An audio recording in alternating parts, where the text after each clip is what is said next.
Bienvenidos a Creer y Comprender. Contenido actual para la defensa de nuestra fe en la vida práctica cotidiana.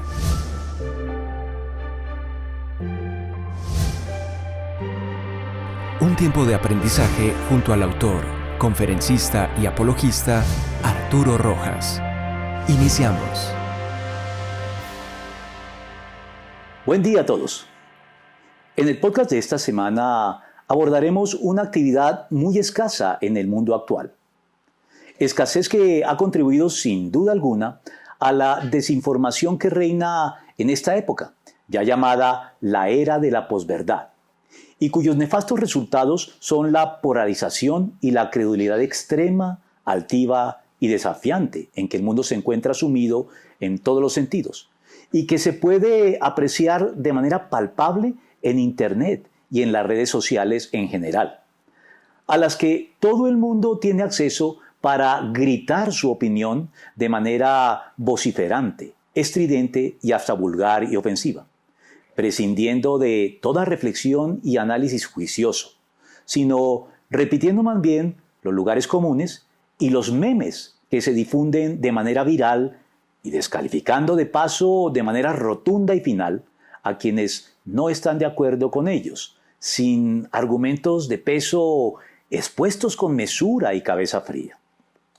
Polarización que afecta desde la política hasta la religión y la teología, y que hace cada vez más difícil el entendimiento constructivo y colaborativo entre las personas en esta aldea global en que se ha convertido nuestro mundo por cuenta de la conexión tecnológica que hemos alcanzado. Me refiero, por supuesto, a la reflexión, es decir, al efecto de reflexionar con suficiencia y profundidad en lo que creemos, decimos y hacemos.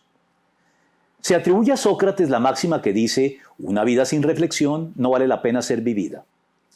Por supuesto, esto no significa caer en el extremo opuesto de quienes dedican su vida a reflexionar y filosofar sobre lo divino y lo humano, pues muy pocos tienen en realidad esta posibilidad y vocación de vida.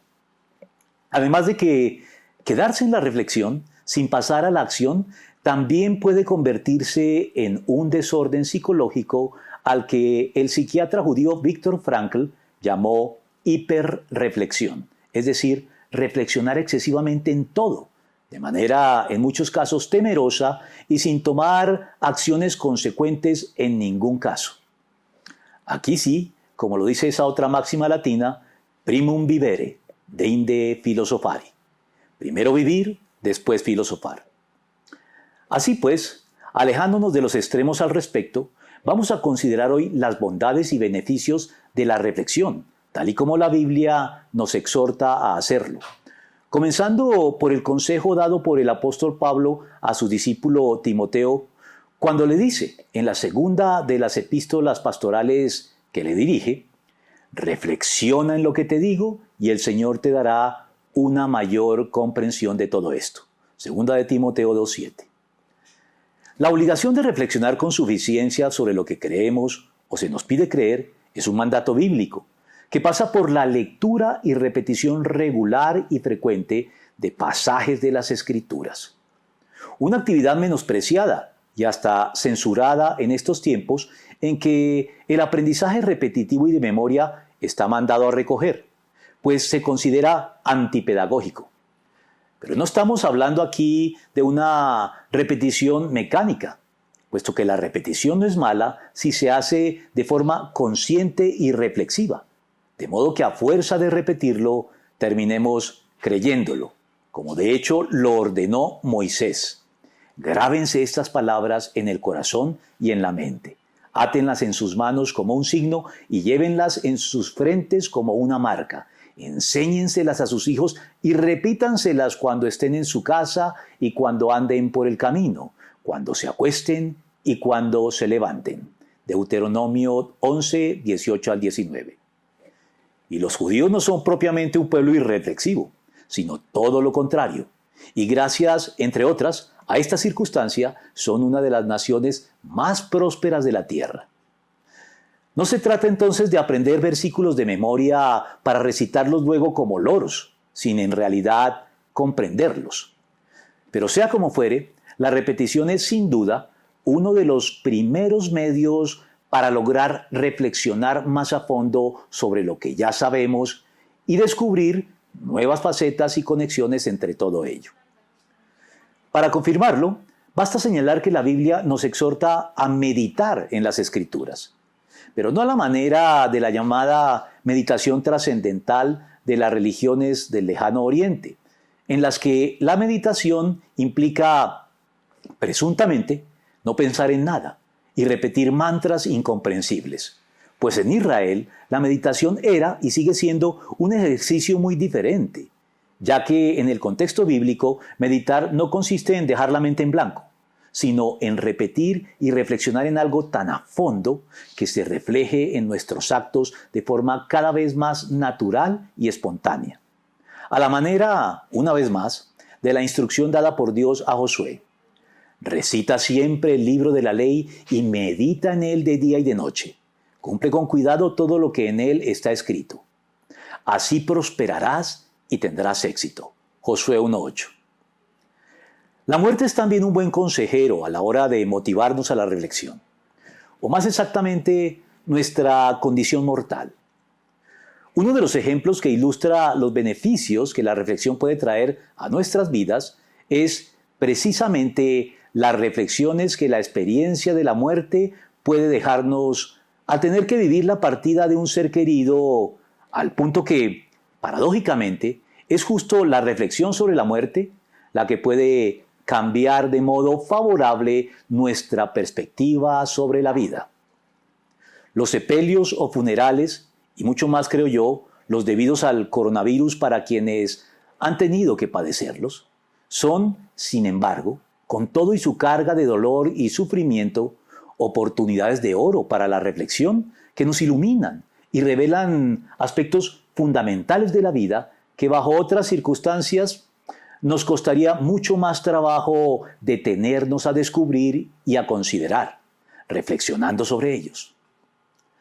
Son lo que el padre Alfonso Llano llamaba un alto en el camino. Por eso, por dolorosa e indeseable que pueda ser, aún la partida de un ser querido puede ser útil si despierta en nosotros la reflexión y la preparación para la muerte. Se justifica el consejo que Salomón nos da en el sentido que es preferible estar en un funeral que en un festival.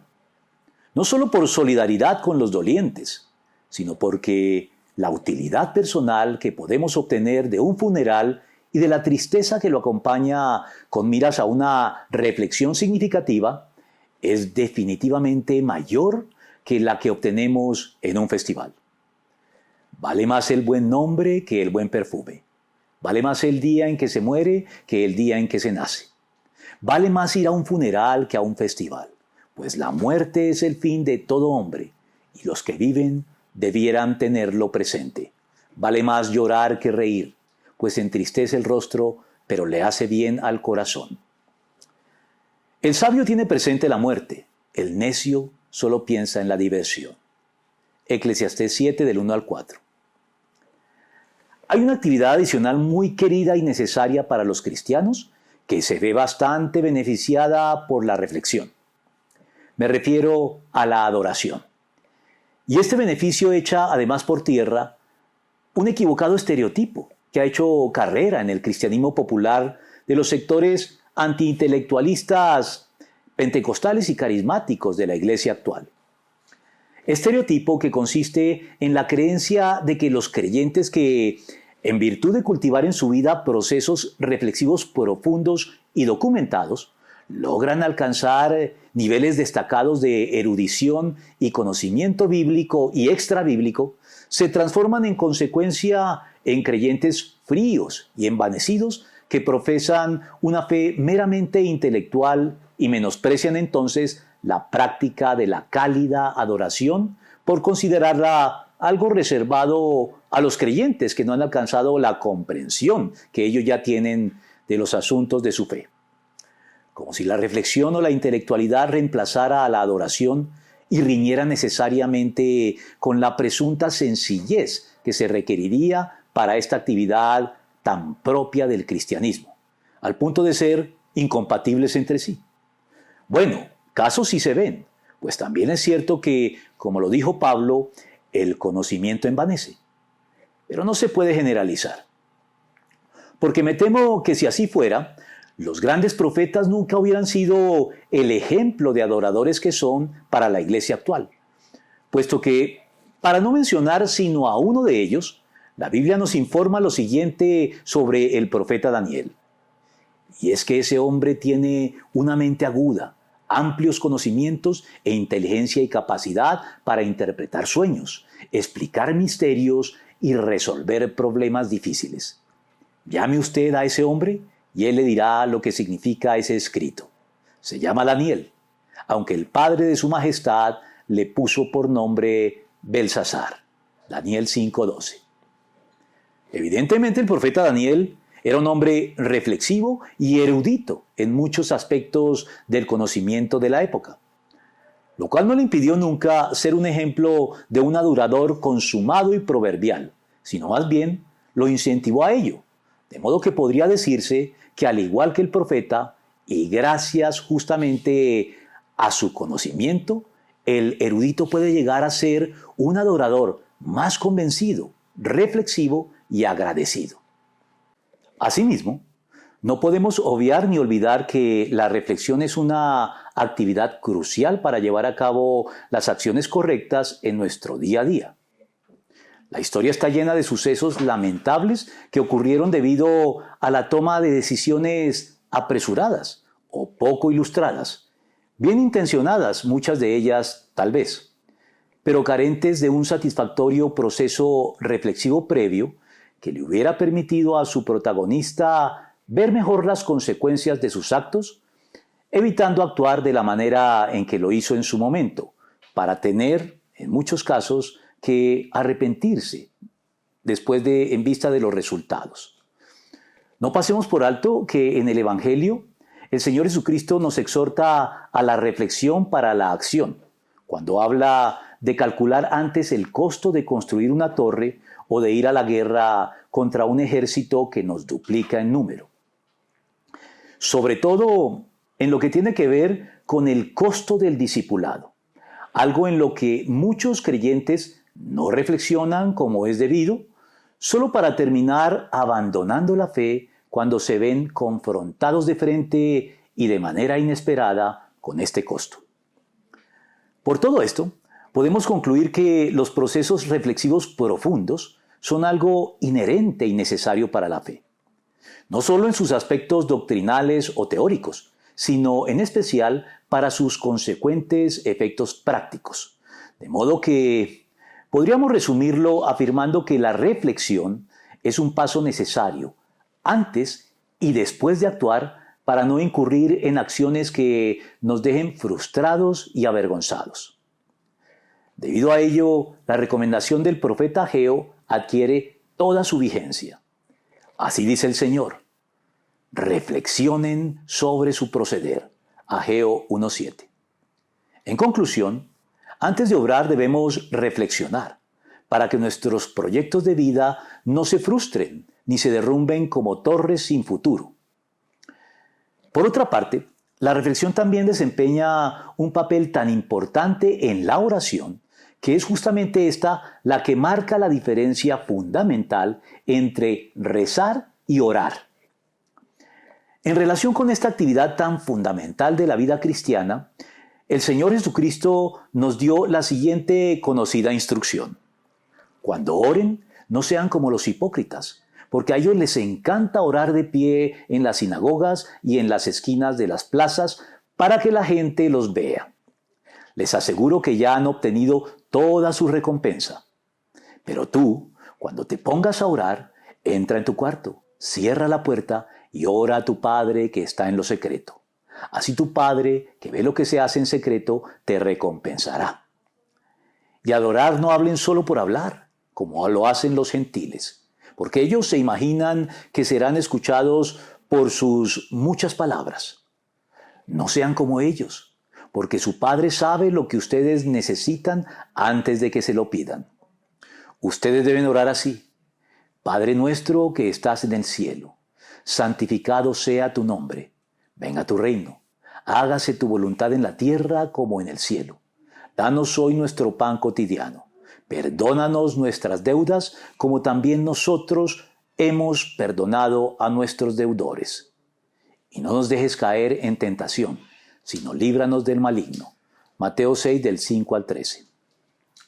Así pues, si en primer término el Señor nos pide no solo que oremos de manera sincera, y no con la hipocresía de quienes oran en voz alta simplemente para que los demás los escuchen, sino también que no hablemos por hablar, o en la versión Reina Valera del 60, que no usemos vanas repeticiones como los gentiles. Esto significa que no podemos convertir el Padre Nuestro en un simple rezo, es decir, en una vana e irreflexiva repetición o palabrería recitada de manera mecánica. Por todo esto, los cristianos debemos recordar siempre que el Padre Nuestro no es una oración para ser meramente repetida de forma textual, sino una oración reflexiva que debe transformar cada vez más de manera favorable nuestra manera de vivir. Por eso, a pesar de su brevedad, al orar debemos pensar en cada una de las frases del Padre Nuestro, reflexionar sobre ellas y una vez comprendamos lo que significa y lo que implica para nuestras vidas, podemos proceder a expresarlo entonces con nuestras propias palabras y comprometernos a actuar de manera consecuente con lo que estamos diciendo. Adicionalmente, y avanzando a un nuevo punto, el Evangelio nos ordena involucrarnos en un proceso continuo de renovación de la mente y nos capacita para llevarlo a cabo con éxito. A diferencia de la sociedad secular, los cristianos no podemos nivelarnos por lo bajo, ni dejarnos llevar por las corrientes de las mayorías o de las multitudes no creyentes, arrastrados por la inercia de los usos y costumbres que se hallan en boga. Porque los no cristianos suelen caer fácilmente en la mediocridad de las masas, en la práctica de la moral vigente que afirma ¿para dónde va Vicente? Para dónde va la gente. En imitar la conducta de los demás sin reflexionar en las razones de fondo para ello, en la masificación. Pero los creyentes no podemos limitarnos a esto. Los cristianos tenemos que reflexionar para poder renovar nuestra mente como Dios lo ordena y lo hace posible. La iglesia no puede simplemente seguir las buenas costumbres de la sociedad de turno, sino que debemos reflexionar y, si es el caso, cuestionar estas buenas costumbres para comportarnos de acuerdo con nuestra conciencia renovada por Dios a través de su Espíritu. Es por eso que el Señor nos exhorta en estos términos.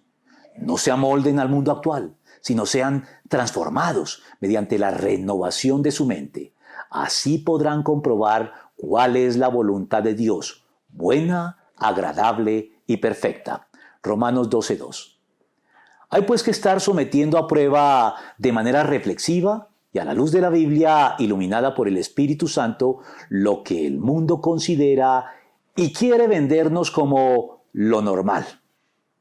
Y en este proceso descubriremos con una mayor claridad cada día cuál es la buena, agradable y perfecta voluntad de Dios para nuestras vidas y la de la sociedad en general, desenmascarando las mentiras que el mundo promueve para alejarnos de Dios y de sus saludables requerimientos para con todos y cada uno de nosotros.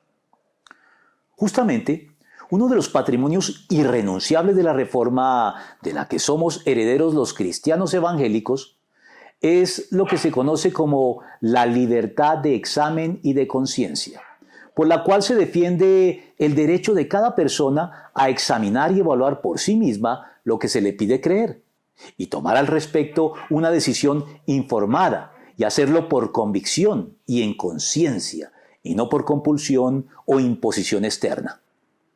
Este derecho fue exigido con éxito por primera vez por Lutero y los cristianos que reclamaban su libre y directo acceso a la lectura y examen de la Biblia por sí mismos, sin la mediación y el monopolio del alto clero o magisterio que ejercía sobre ella, con la consecuente exigencia hecha sobre el pueblo de acoger y creer sin discusión sus interpretaciones al respecto. Y se cae de su peso que para poder ejercer esta libertad con seguridad y solvencia es necesaria la reflexión piadosa y bíblicamente documentada. Y para llevar a cabo este ejercicio es necesario examinar y evaluar las cosas, de modo que podamos identificar aquellas que, a pesar de ser lícitas y estar permitidas, tal vez no son provechosas ni constructivas para nuestra vida.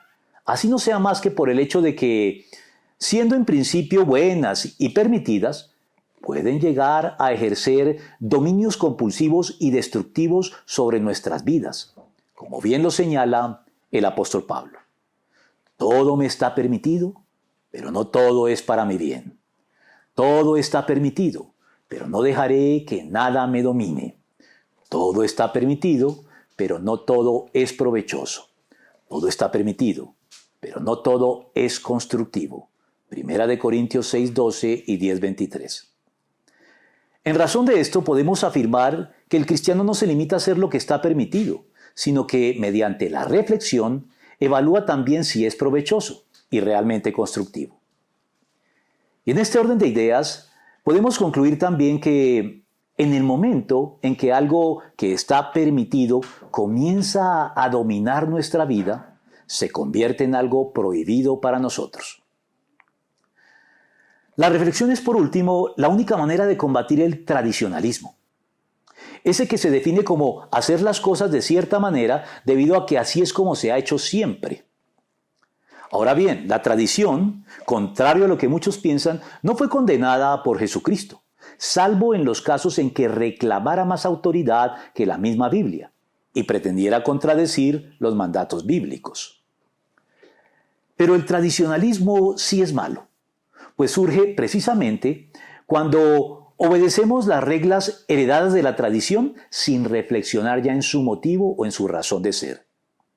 El tradicionalismo es pues la distorsión y pérdida de todo lo positivo que pudiera haber en la tradición. El gran problema del tradicionalismo es justamente que cuando se le pregunta por qué se hacen las cosas de la manera en que se hacen, ya no lo recuerda ni le importa. Los cristianos entonces debemos hacer lo correcto no solo porque así nos lo ordena Dios, sino porque al reflexionar en ello descubrimos también muchas de las razones por las cuales se nos ordena hacerlo así. Les dejo pues todo esto para la reflexión. Hasta nuestro próximo podcast. Y si te gusta, no dejes de suscribirte a nuestros canales y listas de correos, hacernos un comentario y compartirlo con quienes conoces. Hasta pronto. Confiamos en que este tiempo de aprendizaje te haya sido de provecho.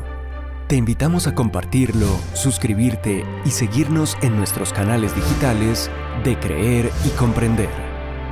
Hasta nuestro próximo podcast.